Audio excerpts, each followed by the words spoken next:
Good morning, ladies and gentlemen. Welcome to another edition of the Free American Hour. I'm your host, Clay Douglas. And my guest today is John DiNardo. Hello, John. How are you? Hello, Clay. I'm fine, thank you.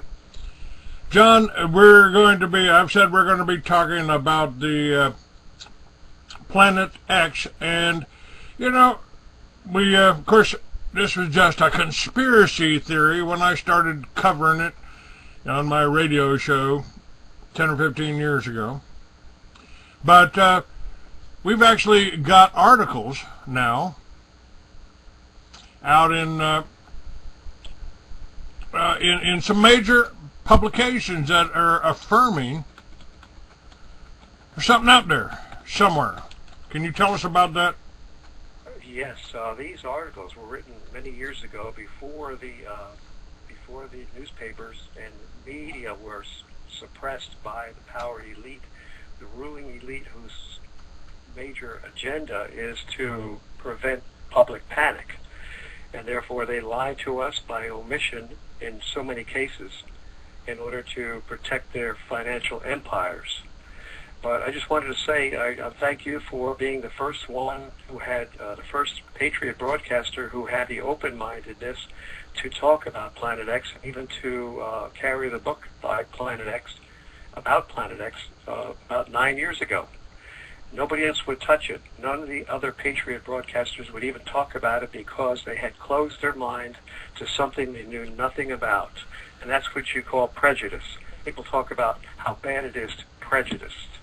Well, these patriot broadcasters are some of the most prejudiced people I've ever met. And you're the only one who had the open-mindedness to carry this. The reason why I'm essentially scolding everyone else and giving you credit is because this incoming body is now in the process of causing major destruction to planet Earth, and it's ramping up pretty rapidly right now. But let me give you just some of the information from the New York Times, the largest newspaper in the United States. Before the New York Times and NASA were muzzled by the power elite. I'm reading an article which I photocopied. I have the exact article. New York Times, Sunday, January 30th, 1983. Clues get warm in the search for Planet X. Quote, something out there beyond the farthest reaches of the known solar system seems to be tugging at Uranus and Neptune. Some gravitational force keeps perturbing the two giant planets, causing irregularities in their orbits. The force suggests a presence far away and unseen, a large object that may be the long-sought Planet X. Evidence assembled in recent years has led several groups of astronomers to renew the search for the 10th planet. And the article goes on with a long history of the search for Planet X. I'll just summarize it real quickly to save time. But they talk about the discovery of outer planets back in the 1700s and early 1800s, the outer planets of Uranus and Neptune, and how astronomers and mathematicians were noticing gravitational perturbations, that's a plucking or a jolting of these planets out of their normal revolution around the sun at one particular point in their orbital revolution. It's sort of like a runner on a track. Every time he gets around to a particular point on this circular track, he steps in perhaps a little hole in the ground, or is jolted out of his run, out of his track, and you can see how his body is disturbed in the movement. Well, we see the same kind of perturbations or pluckings of these outer planets, Uranus and Neptune. For about 200 years, these anomalies have been noticed. So they knew that there must be some gravitational force pulling on these outer planets. This is the only way that planets can be jogged out of their orbit. And consequently, there became a great fervent search throughout the astronomical community for this massive celestial body. And in fact, it got to the point where from 1841 until 1900, no answers have been found. They knew it was there, but it was invisible. But they could feel its gravitational pull on the inner planets. Then in the year 1900, Percival Lowell constructed the Lowell Observatory in Arizona strictly for the purpose of finding this planet X. And it goes on and on. But anyway, the astronomers say they were sending up this infrared astronomical satellite in December 1983, according to this New York Times article. And they say that it's a brown dwarf star. They believe it is. And by definition, a brown dwarf star is extremely large. Its mass is got to be about 900, at least 900 Earth masses. Therefore, because of such a great mass, it exerts a tremendous gravitational pull. The problem is that this planet if it is not orbiting around our sun, it's going to be a danger because gravity works. That means that our sun, with a mass of about 1/3 of a million Earth masses, our sun is going to act like a magnet, a gravitational magnet, and it's going to pull in any celestial body any large celestial body that is out there. Now, our other planets do not crash into the sun because they're whipping around the sun. It's the centrifugal force of their revolutionary movement around the sun that prevents them from crashing into the sun.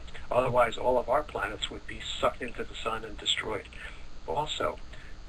So if this planet, this outer unknown planet, Planet X, is not revolving around the sun, it will definitely be sucked in. And the reason is because they tell us in this article that it is so close. It is a part of our solar system, and its mass is so great. It's about 3 times larger than Jupiter. Well, anyway, that's now. I've got an asshole on the chat room that masquerading as Sam Houston, and that which is enough to piss a Texan off anyway. It's like coming known as Jesus Christ, you know. But he says, well, if there was one, you'd be able to see it by now. Could you respond to that, John? Well, our government has seen it. They have been tracking it. There has been evidence released from the South Pole Telescope. It was a secret telescope facility, a multi-million-dollar building that was erected in the harshest environment on Earth, the South Pole. There's no reason why any astronomers would erect a telescope in such harsh conditions, except that it is that South Pole, or very close to the South Pole, is the only area where you can actually see this object coming in. The reason is it's coming in below our ecliptic plane. Our ecliptic plane is that invisible disk in space on which all the planets revolve around the sun. It's sort of like a huge, invisible, compact disk in space that spins very slowly. So you cannot see it unless you look down. The South Pole Telescope has been kept secret. Their findings have been kept secret from the people ever since 2007, when this telescope was erected on the South Pole.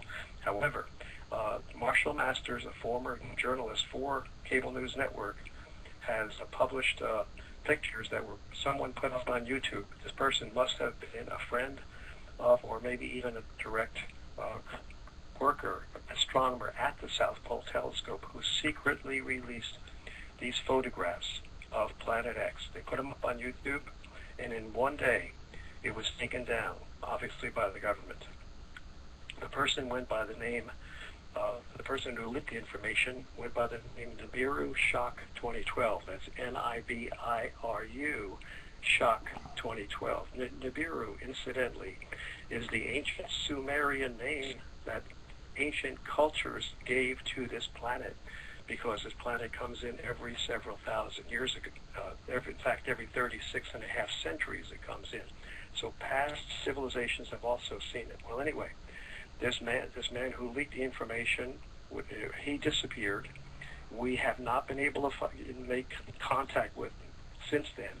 Marshall Masters has tried to make contact, but Marshall Masters has determined from the disinformation campaign that ensued as a result of this. Hold on 1 second, please.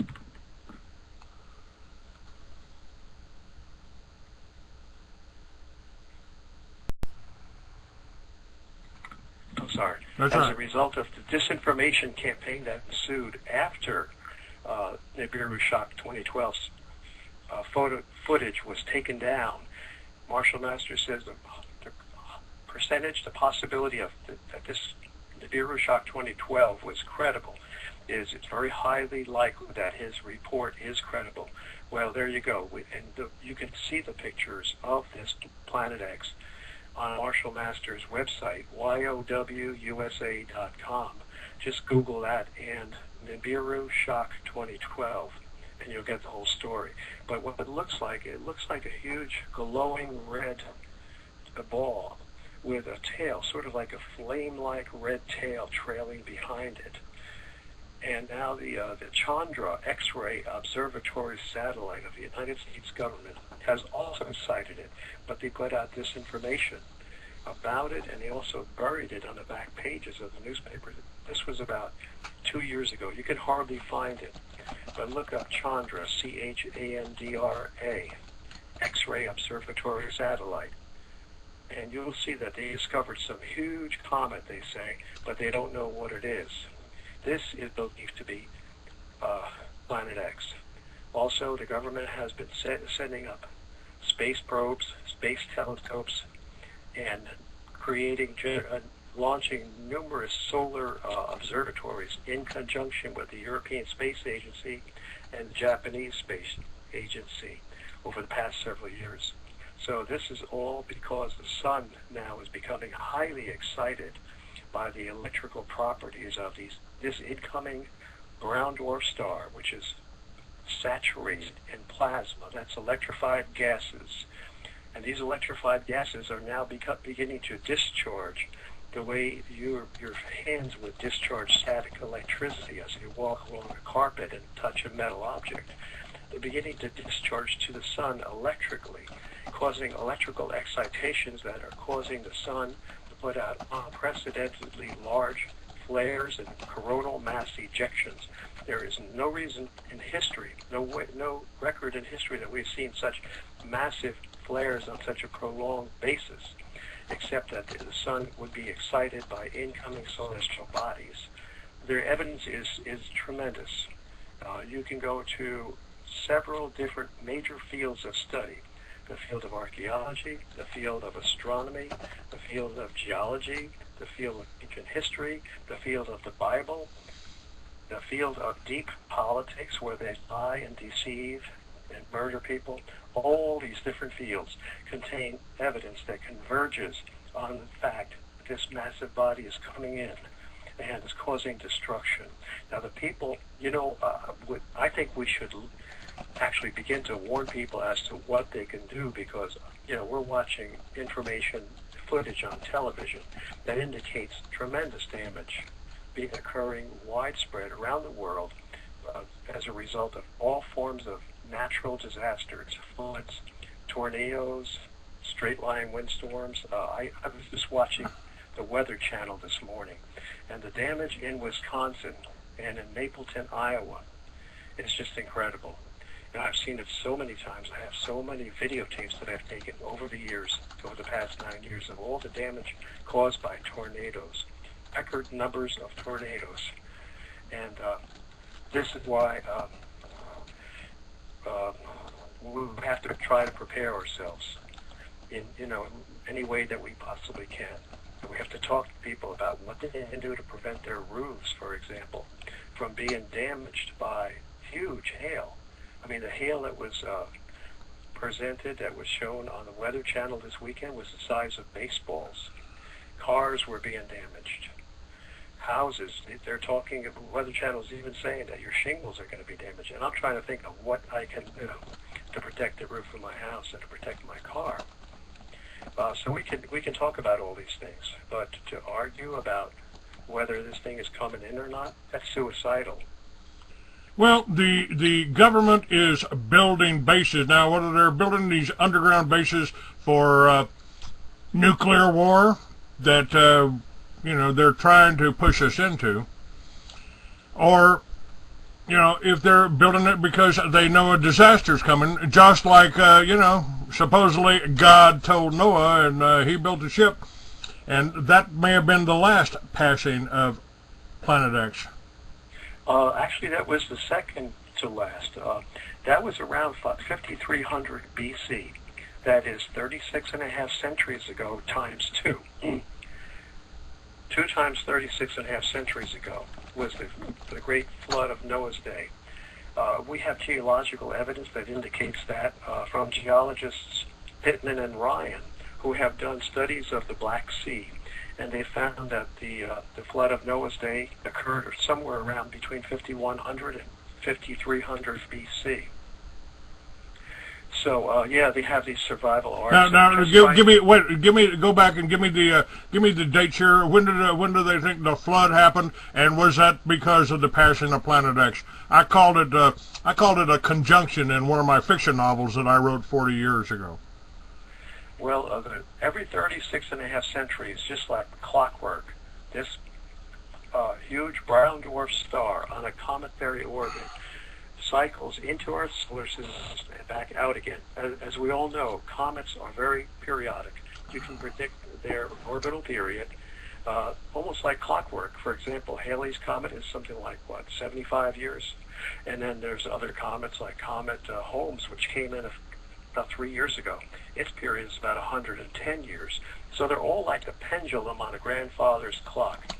And therefore you can determine their period, how long it takes to make one complete revolution, elliptical revolution, into our solar system and back out again. Well, this thing makes one revolution every 36.5 centuries. It cycles out, way out, billions of miles out into deep space, and orbits around a dead sun, which is called our sun's twin sun.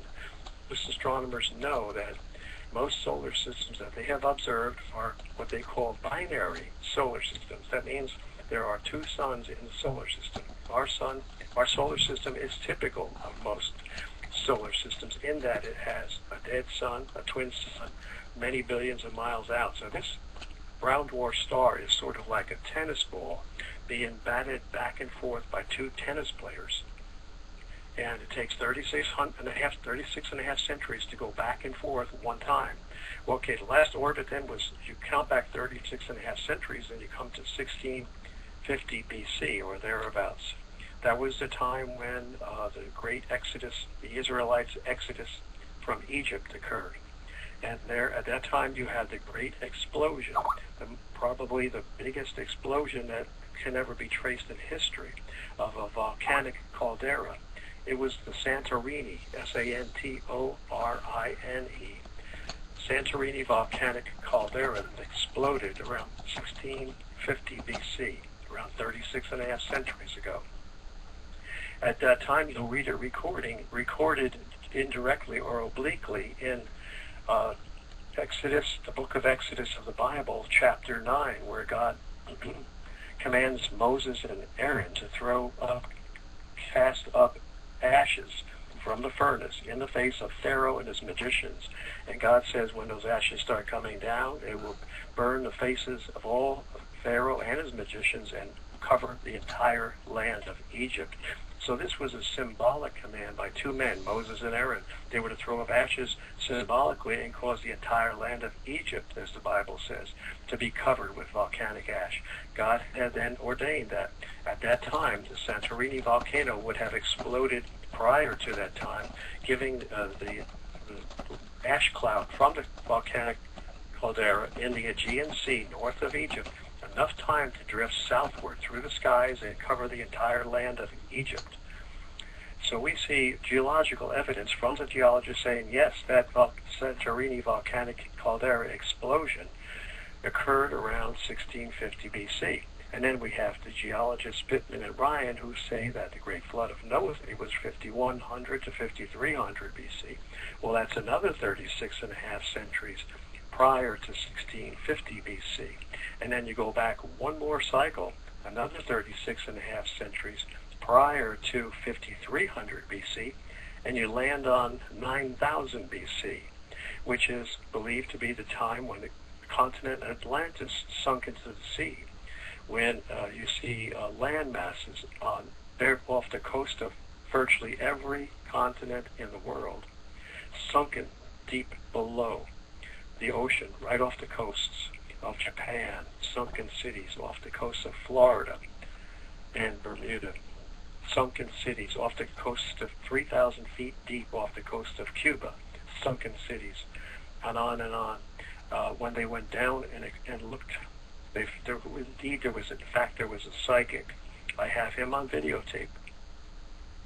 And this was done by professionals about 30 years ago, this video. They said this guy, Alex Tannis, a psychic who was actually being employed many times by police departments to find missing objects and missing persons. He had this ability to find things that were lost.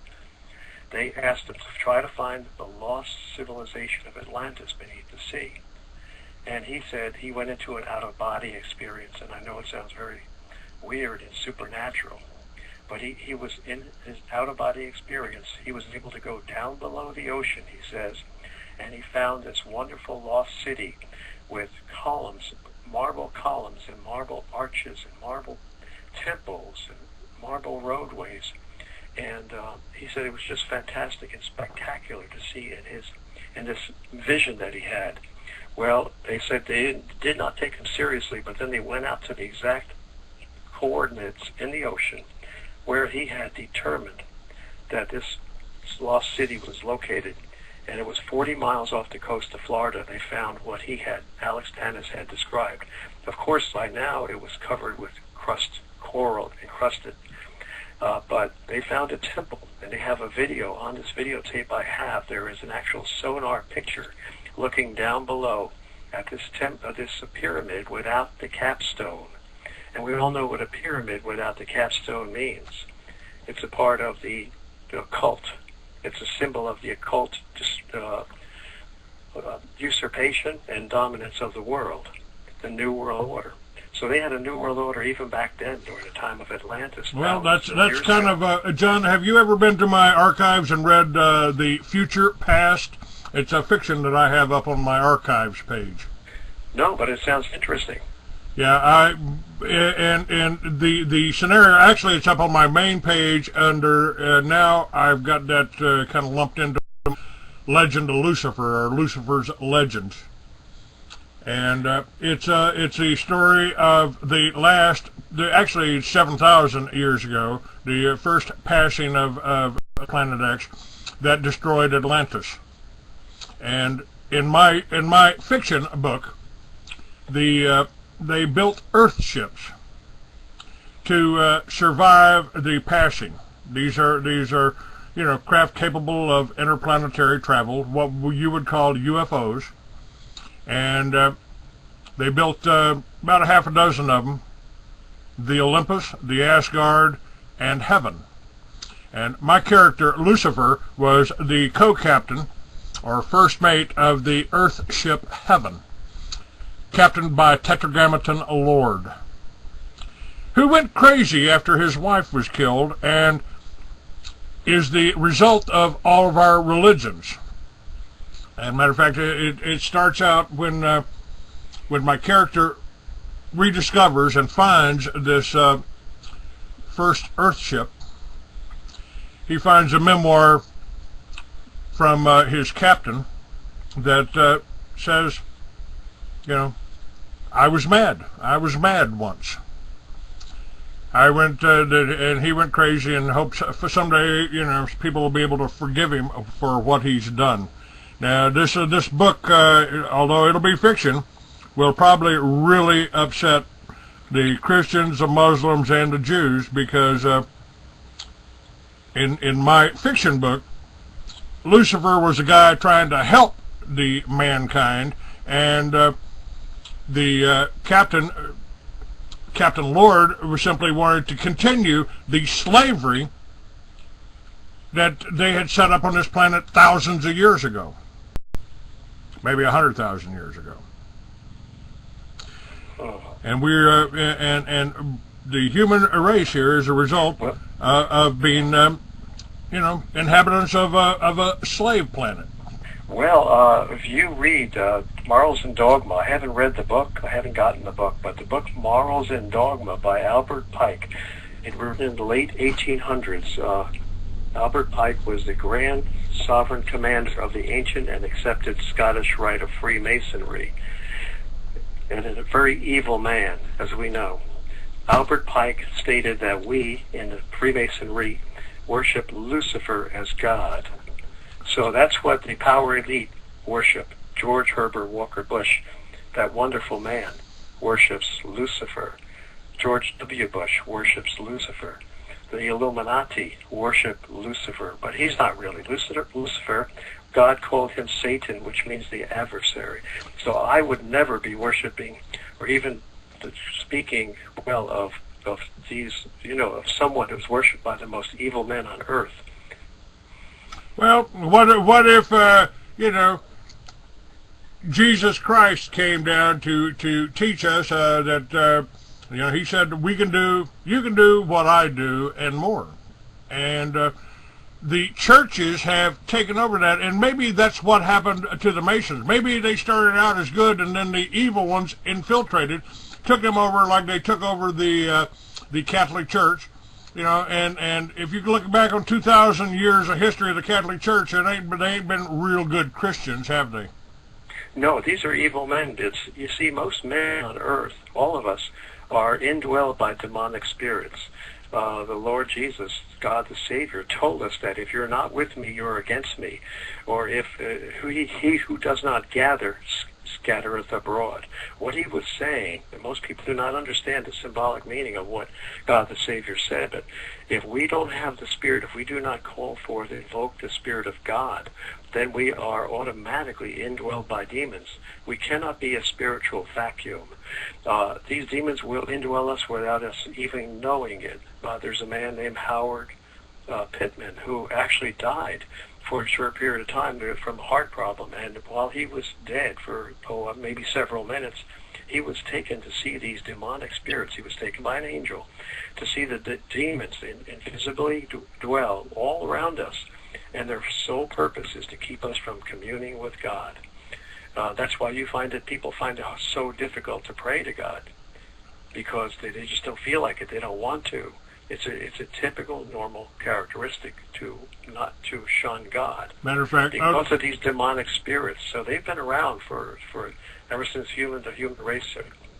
In my screenplay there on down at the bottom of my website, I say, in Morals and Dogma, Albert Pike writes, Lucifer, the light bearer, strange and mysterious name to give to the spirit of darkness, Lucifer, the son of the morning. Is it he who bears the light with its splendors intolerable, blinds feeble, sensual, or selfish souls? Doubt it not. And he also wrote, like Masonry, like all religions, all the mysteries, Hermetism, and alchemy, conceals its secrets from all except the adepts and sages, or the elect, and uses false explanations and misinterpretations of its symbols to lead those who deserve only to be misled, to conceal the truth, which is called light, from them, and to draw them away from it.